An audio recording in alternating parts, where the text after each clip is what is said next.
Paris, 1990. 21, Rue de l'Odéon, cartierul latin. Un aparat de filmat pătrunde în spațiul acesta uimitor de modest, în care s-a născut una dintre cele mai tulburătoare opere ale secolului.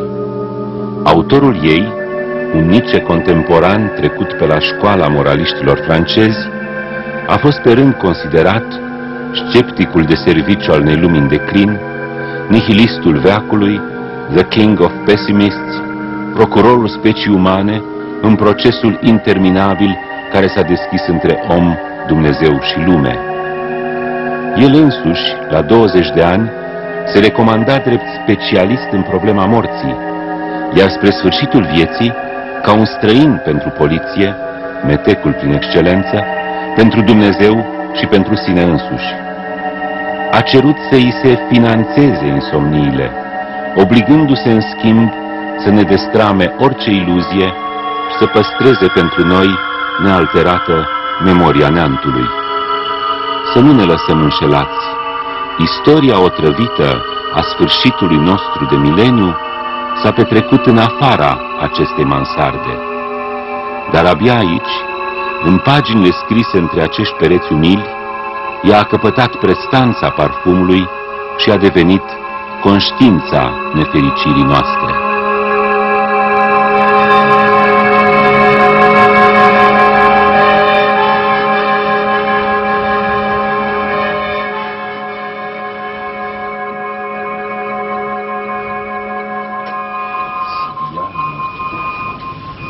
Da, sigur că asta e.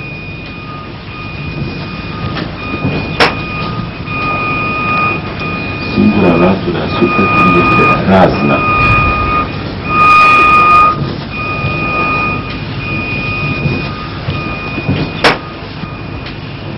Cum vă priviți destinul? Destinul meu este terminat, înțelege, Doamne ferie. Eu am luat hotărârea acum un an sau mai mult să nu mai scriu. Fiindcă hotărârea asta are și o bază pescă fiziologică, dacă să pun am simțit că ceva s-a schimbat în mine. În ce sens? Ceva s-a case, cum spune, s-a spart. Și cum scriitori, special în Franța, toți până la moarte scriu. Nu are niciun sens pentru ce să multiplici cărțile. Toți scriitorii au scris prea mult, pe părerea mea. Și cazul dumneavoastră? Și al meu, și mari scriitori au scris. Shakespeare a exagerat. Toți au scris prea mult, înțelegi? Și eu, formula care am dat-o, am spus așa, am formulat-o, m-am plictisit să calomniez universul. Și nu mă interesează. Dar cum ați putut scrie pe aceeași temă peste 15 volumi? Păi nu, este o chestie de obsesie. Opera mea, deși cuvântul ăsta vine să vomitez, eu am scris toate cărțile mele din rațiune medicale, cum se spune. Da. Terapeutice. A scris mereu aceeași carte. Aceeași obsesie. Tema inutilității și a morții. Toate celelalte probleme nu au nicio importanță. Însă am observat că pentru mine reprezintă o eliberare. Încât pentru mine realmente am scris din necesitate. Adică pentru mine este terapeutică și literatura n-a fost decât un pretext. Filozofia... Acum sunteți vindecat? Nu sunt vindecat, sunt obosit. Cum poate să ajute o operă care pledează pentru inutilitate? Pentru nonsens? Nu.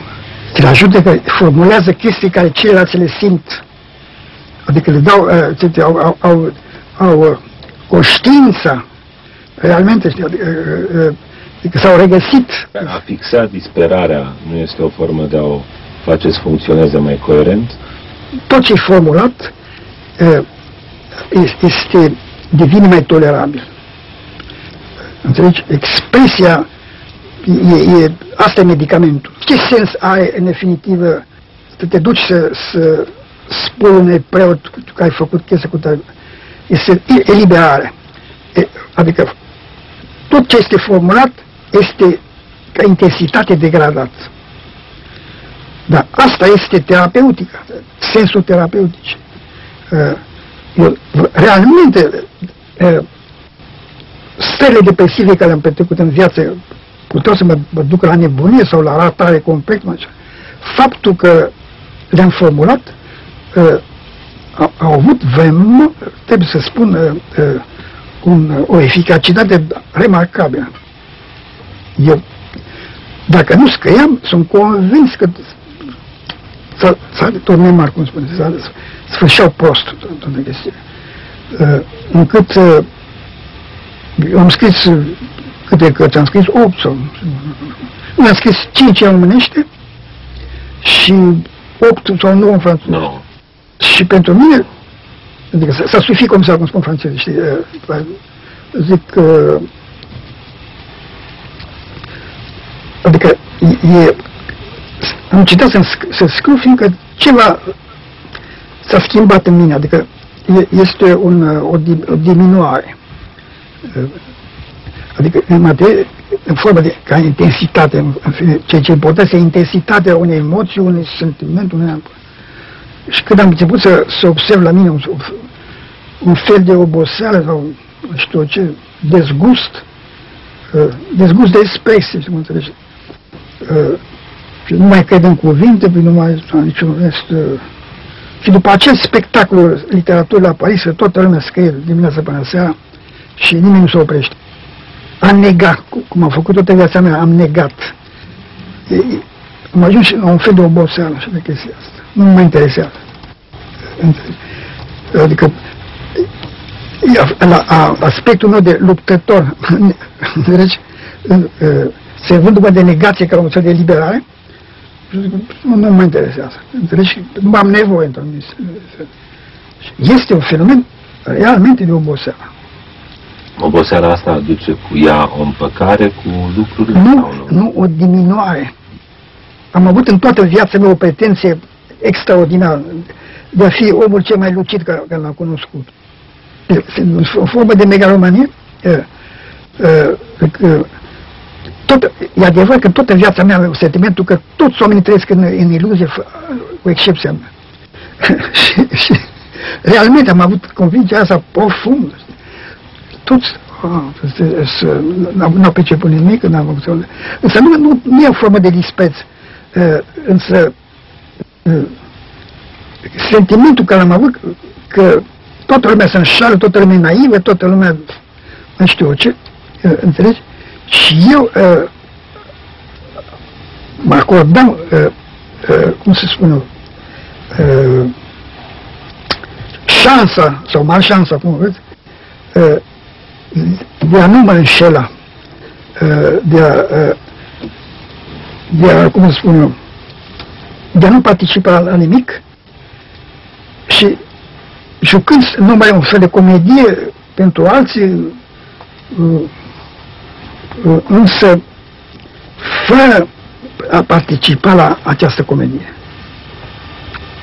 Considerați că ați avut dreptate acum la sfârșit? Absolut. Născut în 1911 în România, Cioran sosește la Paris în 1937, după ce lăsase culturii române 5 cărți. Are 26 de ani. Debutează 12 ani mai târziu, în 1949, la editura Galimar. Titlul cărții, devenită între timp piesa clasică a nihilismului secolului 20, este Tratat de descompunere. Critica reacționează prompt. Iată-l deci pe cel ce-l așteptam, profetul vremurilor concentraționare și al suicidului colectiv, cel căruia toți filozofii neantului și absurdului îi pregăteau venirea, adevăratul aducător al relei vestiri. Să-l salutăm și să-l privim mai de aproape. El va depune mărturie pentru epoca noastră.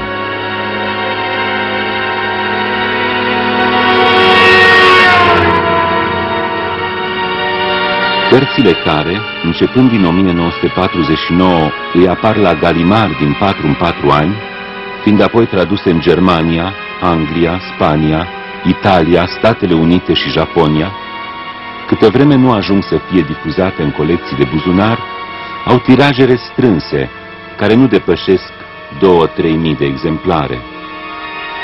Premiile literare care au fost decernate, Rivarol, Sainte-Beuve, Combat, Nimier, uneori substanțiale, sunt, cu excepția primului, rând pe rând refuzate. Nu poți scrie o carte precum Neajunsul de a te fi născut și apoi să încasezi un premiu literar. Când în 1977 refuză premiul Roger Nimier, atribuit pentru ansamblul operei sale, Cioran îi scrie fratelui său: toată presa de aici vorbește de faptul că am refuzat un premiu literar, după părerea mea, lipsit de orice importanță. Însă unii nu înțeleg că se poate renunța la 10.000 de franci. De multă vreme am luat hotărârea să nu accept nicio distincție de felul acesta. În 1987, Figaro Magazin îl prezintă pe Cioran ca pe cel mai clandestin dintre filozofi, ca pe celebrul necunoscut. În Germania este numit ein Geheimtyp für Kenner, un tip secret pentru cunoscători, și întrucât refuză în genere interviurile și orice apariție la televiziune, publicul francez nu știe despre el mai mult decât se poate afla de pe coperta a 4-a a cărților sale. Am fost dezgustat de spectacolul premiilor la Paris. Faptul că toți scriitorii se făceau imposibil ca să aibă premii sau mai știu ce. Și mi-am dat seama că ori accept toate premiile, ori niciunul.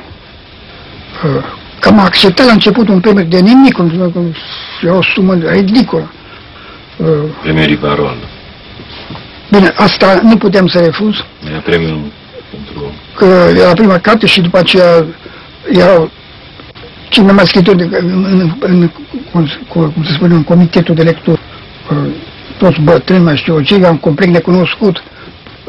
Refuzul nu avea niciun sens, era o brăznicie, și premiul era insignificant, fără importanță.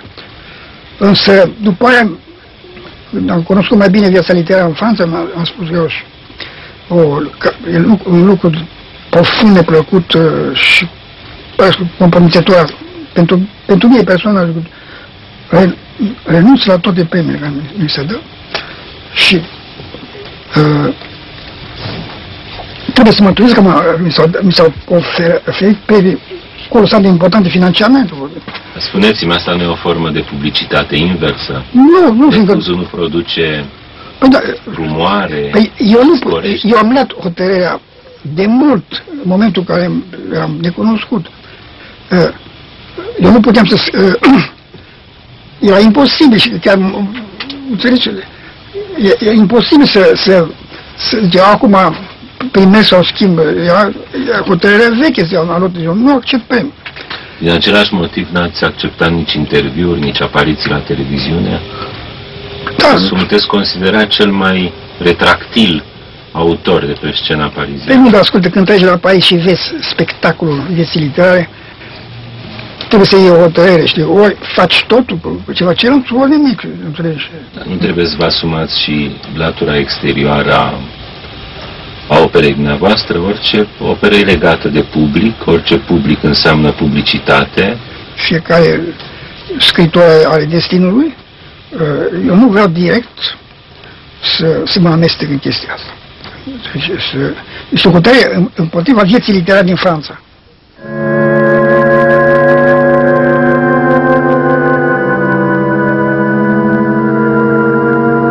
Orgoliul unui om născut într-o cultură mică este întotdeauna rănit. Aceste cuvinte pe care Cioran le-a scris într-una din cărțile tinereții sale pot să ne dea cheia, dacă nu a operei sale franceze, măcar a personajului care a însoțit-o din umbră. Căci a rămâne în umbră în timp ce semnele existenței tale pătrund în lume, o provoacă, o biciuiesc și îi fură iluziile, este marca statornică a orgoliului rănit.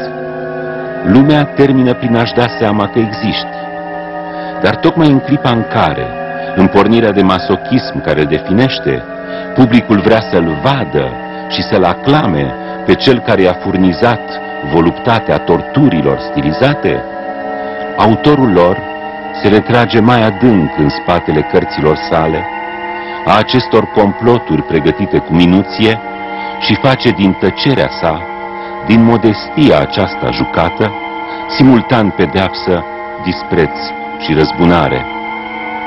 Dar poate că orice orgoliu rănit, care termină prin a-l așeza pe autor în spațiul unui mister, este o binefacere pentru operă, căci orice operă mare trebuie să semene cu un templu în care zeul nu e niciodată prezent, ci doar presimțit și bănuit. Absența, penumbra, enigmaticul au întotdeauna avantajul de a nu dezamăgi. Această știință a nedezamăgirii, a rezistenței la modele culturale, a fost poate, alături de o operă magnifică, cealaltă mare reușită a lui Cioran. Să încercăm să pătrundem în această lume a penumbrei, care este viața lui Emil Cioran.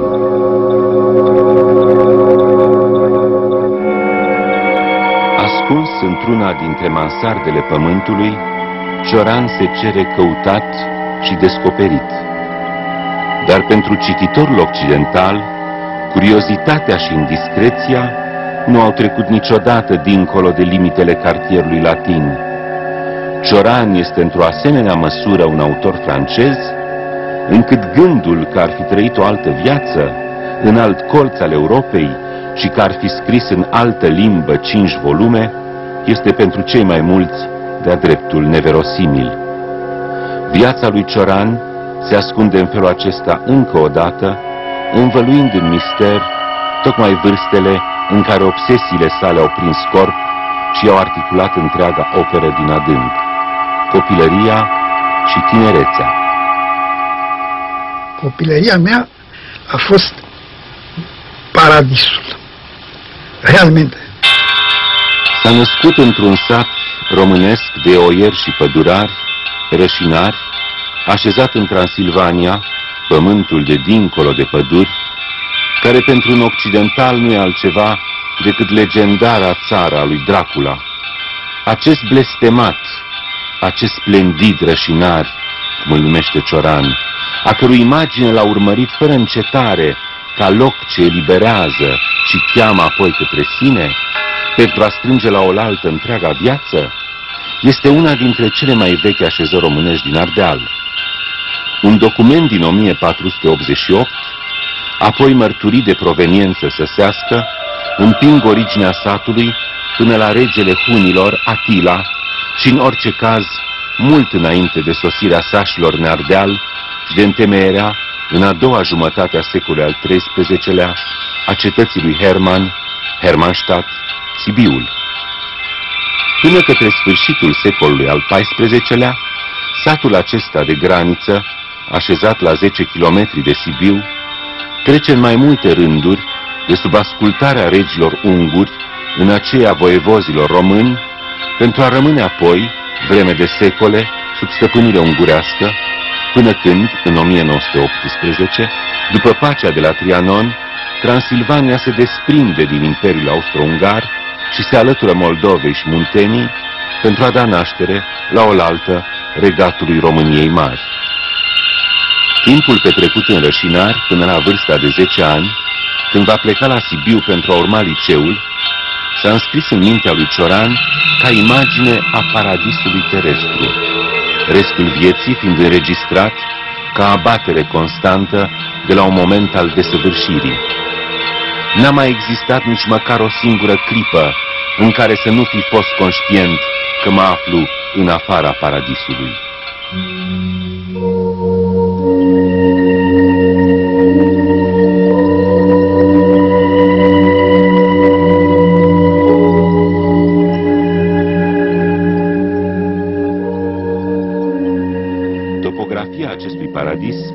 are câteva repere ferme.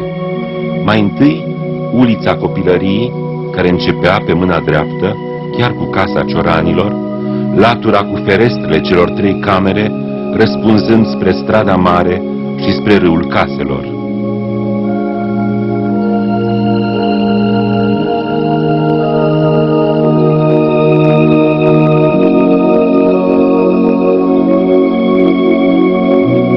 Peste drum de poartă aprinsă într-un gard masiv de zid, care închidea orice acces la priveliștea curții interioare, se află treptele ce conduc la intrarea în fosta Biserică Unită.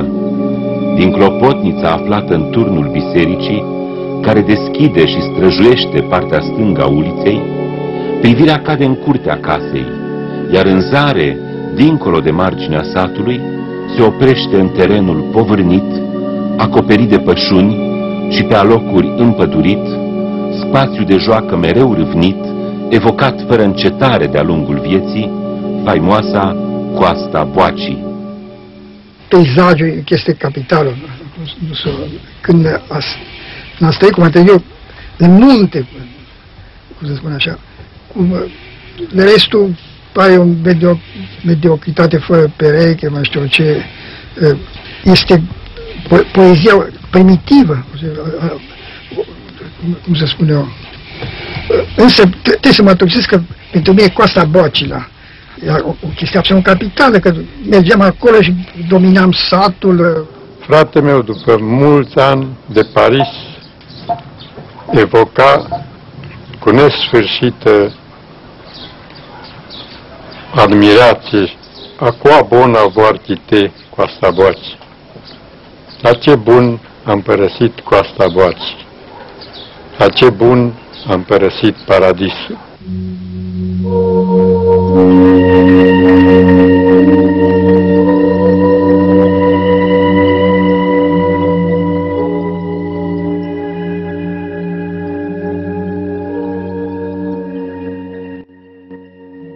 Lângă cimitirul din deal, învecinat cu primele morminte, familia avea o livadă în care vara copilul cioran mergea în fiecare zi. De câte ori nu am ținut tovărășie groparului, nu vă puteți imagina în ce măsură au rămas în memoria mea toate aceste imagini. Între ele și mine s-a interpus, fără să le șteargă de fel, o perioadă imbecilă pe care ți-e rușine că ai trăit-o. În toate scrisorile pe care le scriați prietenilor din copilărie, revin mereu câteva lucruri. Progradia, grădina de lângă cimitir, biserica, au o semnificație aparte? Da, special cimitirul. Și eu am prieten cu groparul. Eram prieten cu el, era un om foarte simpatic și știa că pentru mine cea mai mare plăcere este să-mi dea cranii. Când gropa pe cineva, mergeam imediat și să văd dacă poate să-mi dea un craniu. De ce aveți o plăcere aparte? Îmi plăcea să fac fotbal, să joc fotbal cu craniu. Și aveam o slăbiciune pentru că și făceam o plăcere să văd cum îl scoate, cum înțelegi și... E o chestie morbidă sau era o chestie inconștient infantilă? Că eram amândouă, știu puțin, din amândouă, în special ea, pentru mine, făcea o plăcere să fotbal, puteam, înțelegi, îl vedeam în aer și după aceea mă precipitam să le iau, înțelegi, și nu cred că era morbidă, era un fel de sport naiv, un femei a permis să faci fotbal cu cranii, adică era o chestie care nu era absolut permisă. Eram conștient că e ceva anormal. Asta, sigur că da. Adevăr că eu nu vorbeam la nimeni de chestia asta. Însă, eu nu aveam sentimentul că e un sentiment, cum se spune, morbid de asta. Sigur nu. După aceea, proximitatea cimitirului și mormântările. Înțelegi? Bun, dar ar fi trebuit ca asta să vă detașeze de problema morții, să vă dea o distanță și nu să devină o temă centrală a gândirii. Nu. Deci această experiență s-ar fi cuvenit să vă dea o optică senină asupra problemei sau o ignorare a lui. Nu, nu, că asta era foarte tânăr, chestiile astea. Eu aveam elev în școala primară, înțelegi? 7-8 ani și chiar mai înainte, știi, înțelegi? Și obsesia morții se nu din spectacolul, probabil că inconștient a jucat mai târziu, însă, cum spune, obsesia morții este mai târzie, este la 16-17 ani, înțelegi, că atunci a început. Și cred că punctul culminant a fost când am scris aia pe culmile sfere. Când spuneați că ați împlinit 21 de ani și sunteți deja specialist în problema. Da. Pe mai e fenomenul tardiv, însă nu este exclus că frecventarea cimitirului m-a marcat. Asistam mai mult sau mai puțin la mormântări, trecând pe acolo, înțelege? Și în special bocetele, știi, și urletele, toate chestiile astea. Nu puteau să mă lase indiferent. Însă e greu să precizez când am început să transform senzațiile în probleme.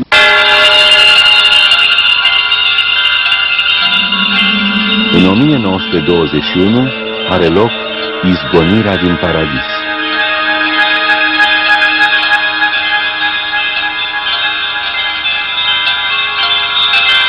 Pentru mine, drama, ziua cea mai tristă din viața mea a fost ziua în care tatăl meu m-a dus la Sibiu, la școală. Nu s-a uit niciodată, și asta s-a întâmplat în 1920. Când aveați 10 ani, nu? Nu s-a uit niciodată, am impresia că totul s-a distrus în viața mea, înțelegi că sunt condamnat la moarte. Nu s-a uit niciodată chestia asta.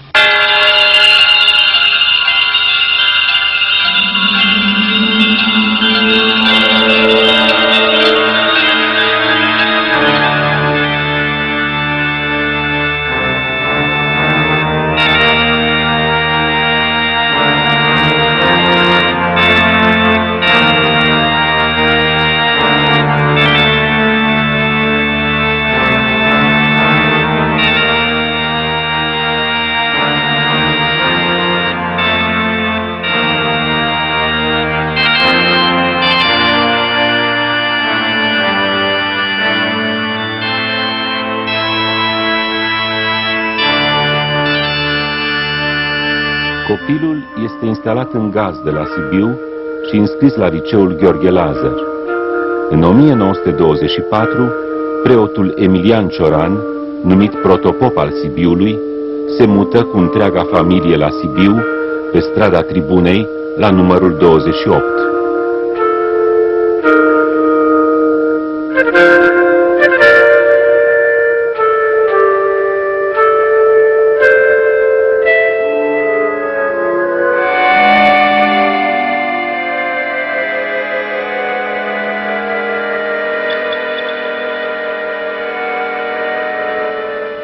Ce vreau să remarc din viața fratelui meu, un episod, cred că e foarte interesant, care a însemnat o ruptură în viața lui.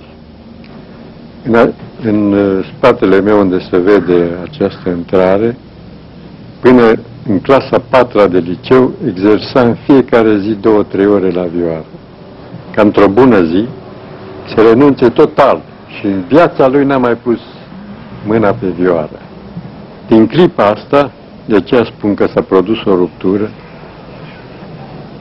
a început să citească.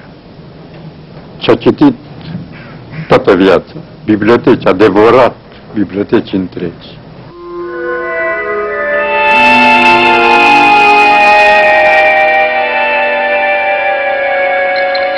La 15 ani, în clasa a 6-a de liceu, începe pentru Cioran perioada lecturilor filozofice.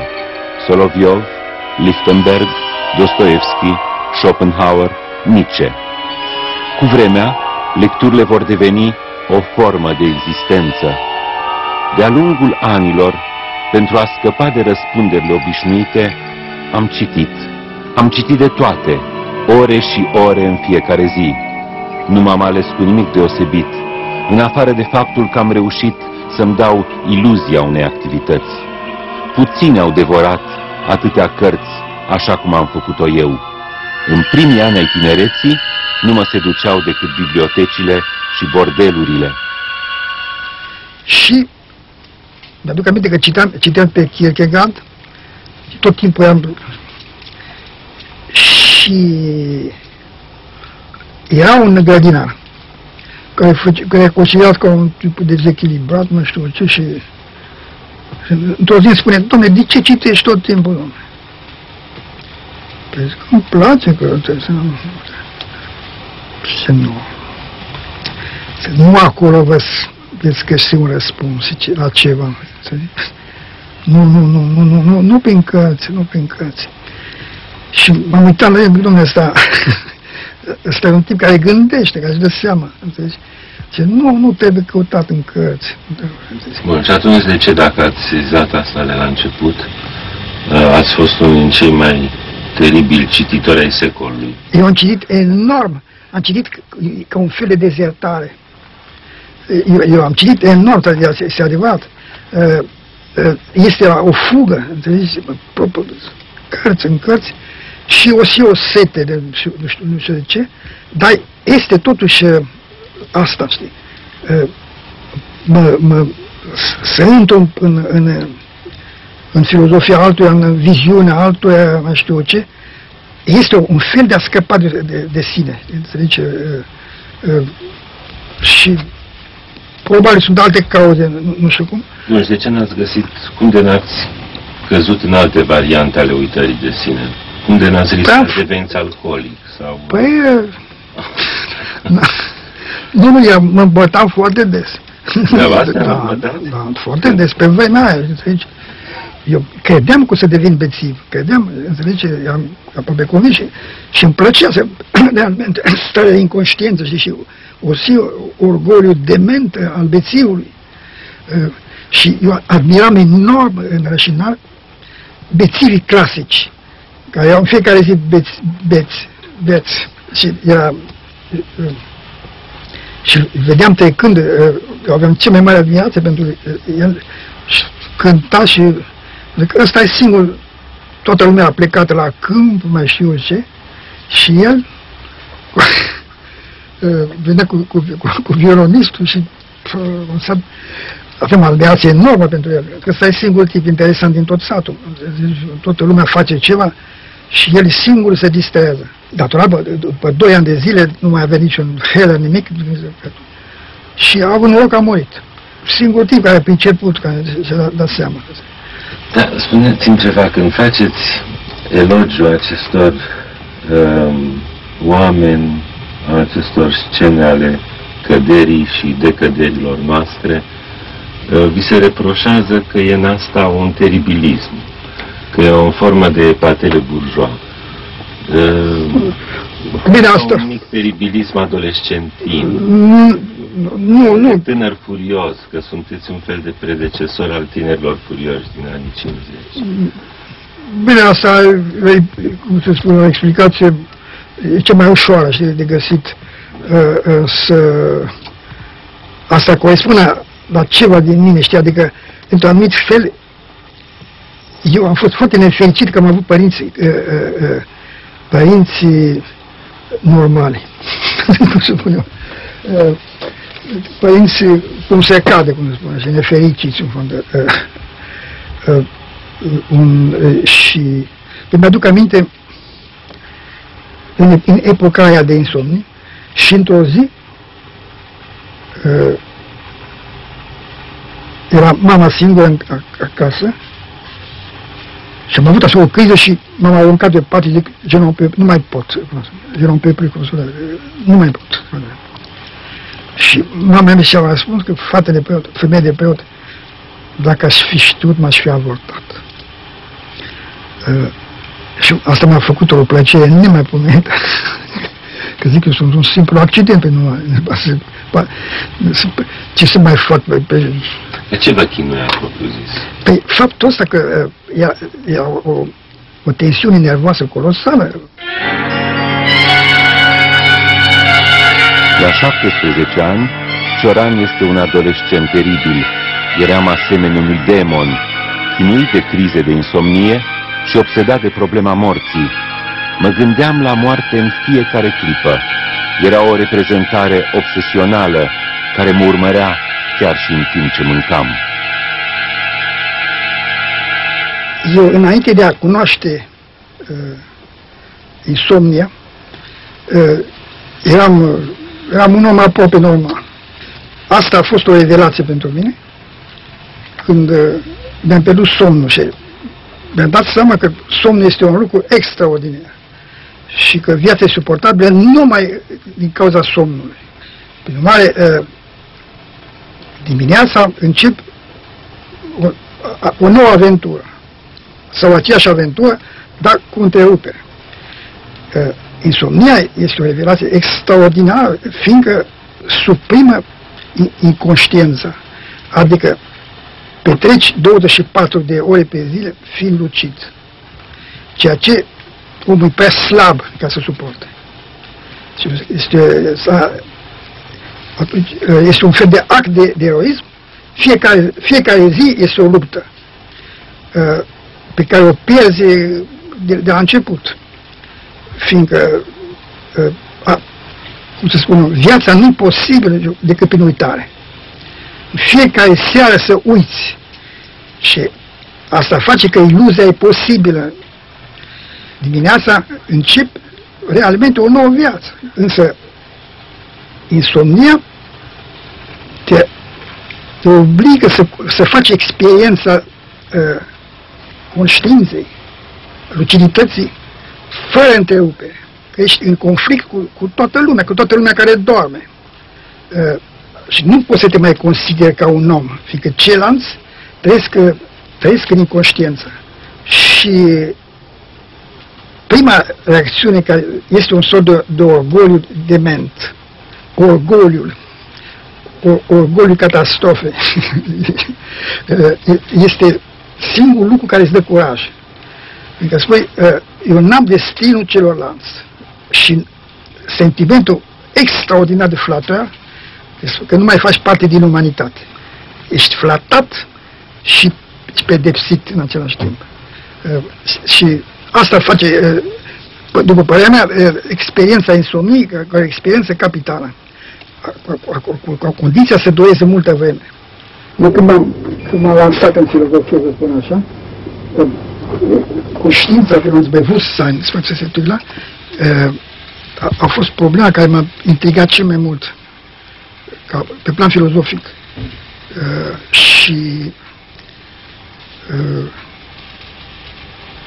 ideea că conștiința este o fatalitate, Bewusstsein als Verhängnis. Asta a fost obsesia mea. Pot să spun că tot interesul meu în filozofie a început cu această interogație și a sfârșit-o. A fost problema esențială. Omul este o ființă care poate care veghează în fond. Și insomnia este pedeapsa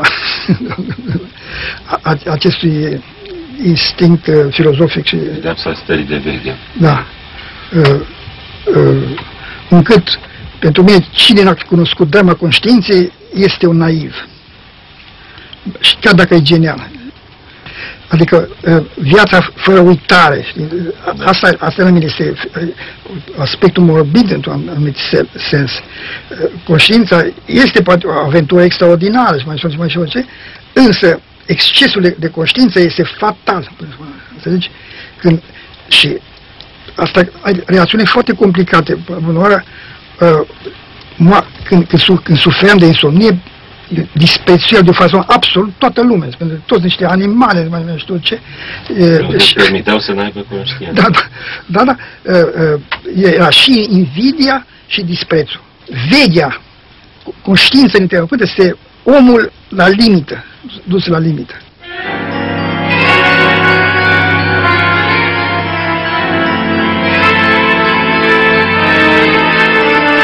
Tonalitatea afectivă a eului cioranian este de ordin crepuscular.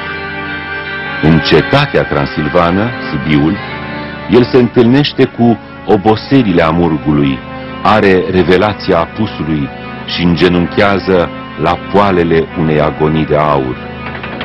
Soarele este celebrat sub valorile maximei lui incertitudini, când lumina este surprinsă pe pragul propriei dispariții, când e lumină în conjuncție cu moartea, crepuscul. De aceea, tot ce e crepuscular este, pentru acest tip de eu, vital important.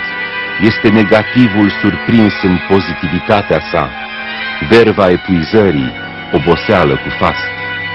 Eșecul individual, cetatea ostenită, declinul unei națiuni, oboseala unei limbi, epuizarea unei civilizații și a istoriei înseși, sunt toate proiecții ale sufletului crepuscular, care regretă constant că ceva a trebuit totuși să existe. Nimicul era fără îndoială mai comod. Ce greu e să te destrami în ființă.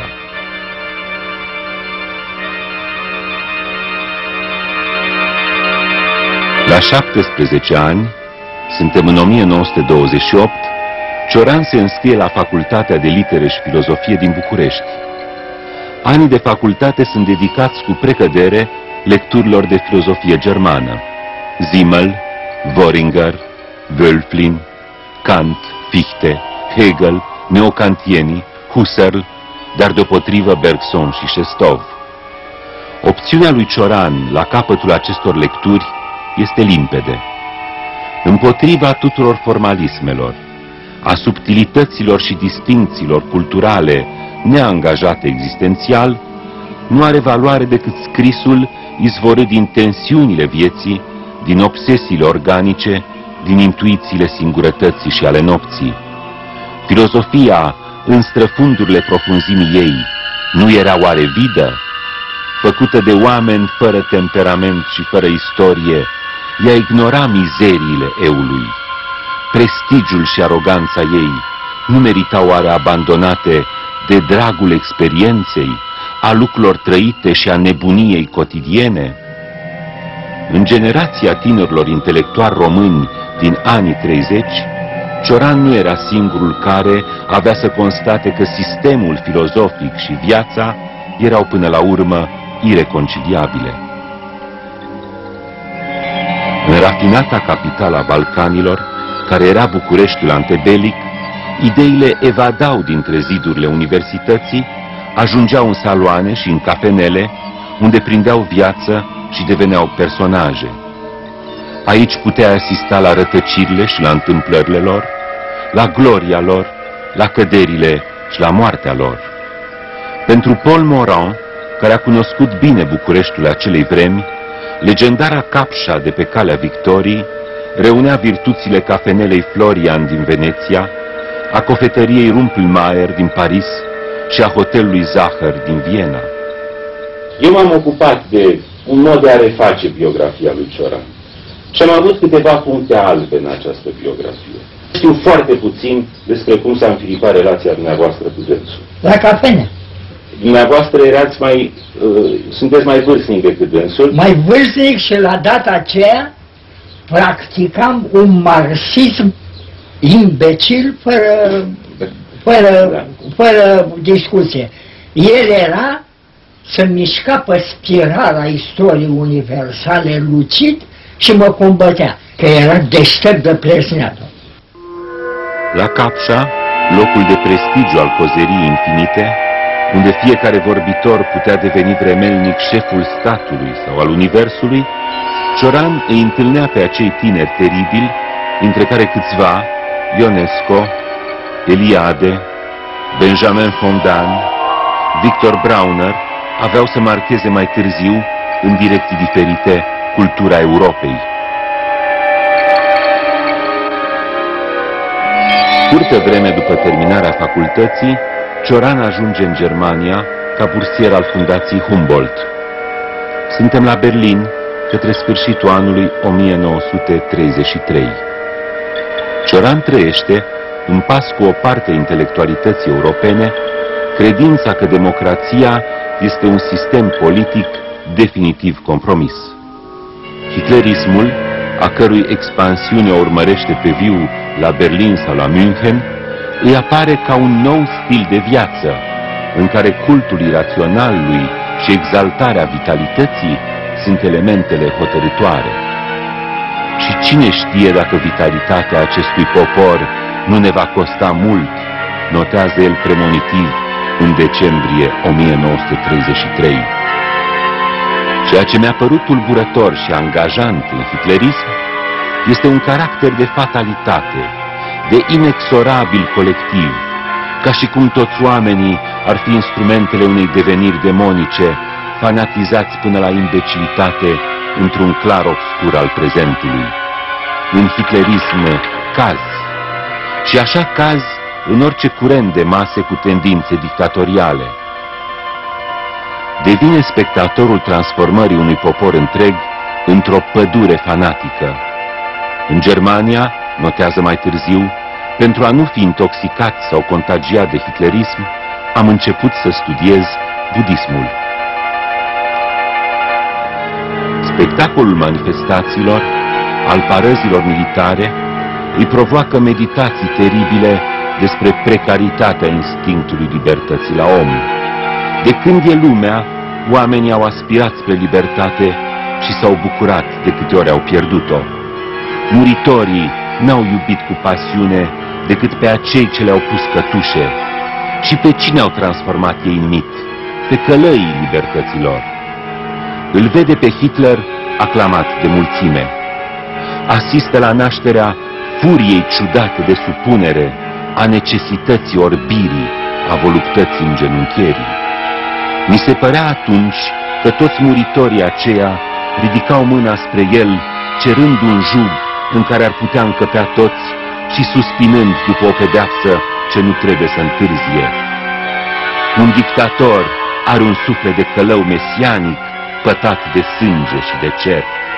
Mulțimea vrea să-i se comande. Cele mai sublime viziuni și extaze, comunicate prin flauturi de îngeri, nu o pot pune în mișcare ca un marș militar. Adam a fost un plutonier.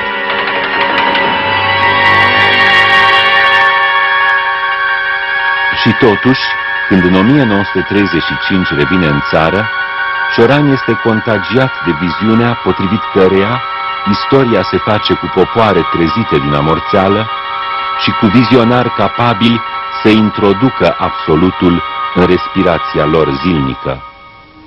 Ideea era în aer, dincolo de hotarele Germaniei sau ale Italiei, și era împărtășită într-o Europa care le apărea celor mai mulți apatică, deopotrivă de intelectual de stânga și de dreapta. Astăzi există un singur fel de a iubi Franța, să o detești așa cum arată, notează Drieu La Rochelle în presa franceză a vremii. Cioran trăiește la rândul lui ceea ce va numi mai târziu o poveste patologică, caracterizată prin fascinația pentru tot ce cade în extreme. I se pare că Lenin sau Hitler fac istorie tocmai pentru că, prin teroarea fecundă, ei pot provoca mistica unui efort colectiv al națiunii. România îi apare așezată sub un destin de mediocritate, generat de o populație călduță, fadă și pasivă. Singura posibilitate pentru ca România să nu fie o apariție efemeră este infiltrarea spiritului spartan într-o țară de șmecheri, de sceptici și de resemnați, scrie Cioran. Pe acest fond de idei, umilit de conștiința apartenenței la un destin istoric minor, imaginez, notează el, o Românie cu destinul Franței și cu populația Chinei. Cioran descoperă în legionarismul român și în Zelea Codreanu, conducătorul lui harismatic, o promisiune de transfigurare a României. Eu sunt contra marilor democrații ale Occidentului, și n-am niciun atașament pentru societatea națiunilor în care nu cred. În 48 de ore după biruința mișcării legionare, România va avea o alianță cu Roma și Berlinul, intrând astfel în linia misiunei sale istorice în lume, apărătoarea crucii, a culturii și a civilizației creștine. Aceasta nu înseamnă că urâm Franța și poporul francez, căci el va face tot ca noi, reintrând și el în aceeași misiune istorică în lume. Ceea ce este azi este o simplă divagație ideo-masonică de care poporul francez, în ceasul învierii lui, se va scutura cu o energie hotărâtoare, citim în declarațiile capitanului din noiembrie 1937. Bursierul din Germania, care se apăra de nazism refugiindu-se în studiul budismului distant și atemporal, cade în istorie, în prestigiul timpului ce poate fi dirijat. Niciun tânăr în momentul actual nu se mai poate salva prin bibliotecă, scrie Cioran la 25 de ani, în 1936. Dacă mai târziu va dezvălui cu atâta înverșunare temeiul de iluzie al oricărei credințe, este pentru că el însuși nu și-a putut ierta alunecarea pasageră într-o credință și în timpul iluzoriu al istoriei. Scepticismul excesiv al lui Cioran este expresia prelucrată filozofic a unui regret infinit și replica dată iar și iar la acest exces al tinereții. În 1946, Cioran îi scrie fratelui său: eu am devenit imun la orice, la fostele credințe și la orice credință viitoare. Mi-am schimbat punctul de vedere în ce privește realitățile istorice. Orice participare la frământările temporale e timp pierdut și risipire inutilă. Un om, dacă vrea să păstreze o demnitate spirituală oarecare, trebuie să uite calitatea lui de contemporan. Ce departe eram acum de știam acestea la 20 de ani. În 1937, când ia drumul Parisului cu o bursă a Institutului francez din București, Cioran se îndreaptă spre un punct al vieții sale în care vechea identitate va fi repudiată și evacuată. Trecerea lui Cioran la altă limbă și intrarea decisă în teritoriul scepticismului au fost urmarea unei răfuieli întoarse spre interior și ele au marcat dezacordul cu o parte din sine și despărțirea de o întreagă perioadă a vieții. Franța a însemnat, cum singur mărturisește, o eliberare de propriul trecut. De câte ori își întoarce ochii spre acest trecut, celălalt, tânărul, străinul care îl întâmpină, rămâne să-i populeze perplexitățile. Cum am putut fi cel care eram?